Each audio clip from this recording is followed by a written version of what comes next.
Good morning. Today we're going to talk about the Civil War. I know last week we talked about the approaches of the Civil War, but today we're going to talk about the Battle of Fort Sumter, and then later this week we'll talk about war strategies and the Emancipation Proclamation. So before we talk about the Battle of Fort Sumter, I just want to give you guys some background knowledge. So Abraham Lincoln made two promises to the South. He did not want to fight a war, but he had to protect federal property. So federal property would be property that was owned by the United States, something that the government owned. And there was two of these properties in the South.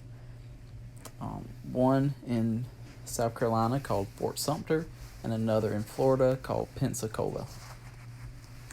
Lincoln also said that he did not want slavery to spread into the new territories, but would not interfere with it where it was already established.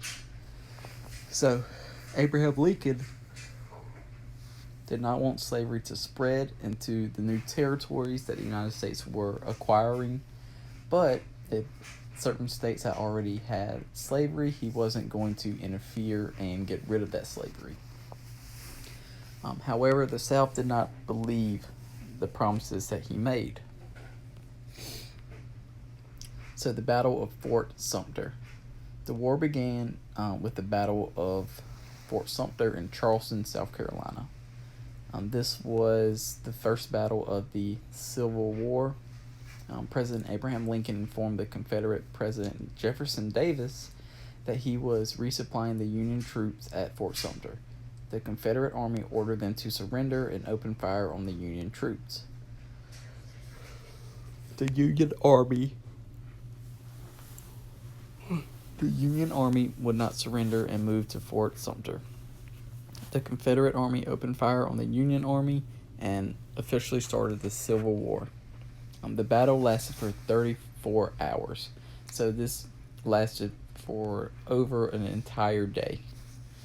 There were no casualties during the battle, and after the battle, 4 more states seceded from the Union and joined the Confederacy, being a total number of 11.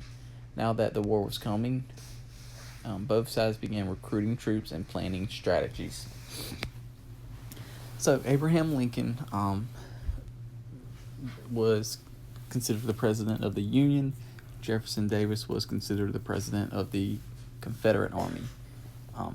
Abraham Lincoln informed the Confederate president that he was sending more troops to Fort Sumter, and the Confederate Army ordered them to surrender.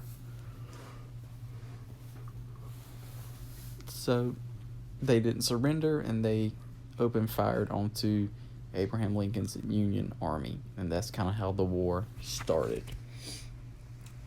Make sure once you're done with this video, you complete the exit slip into the Google Doc. Make sure you go into the Google Doc and answer the questions there.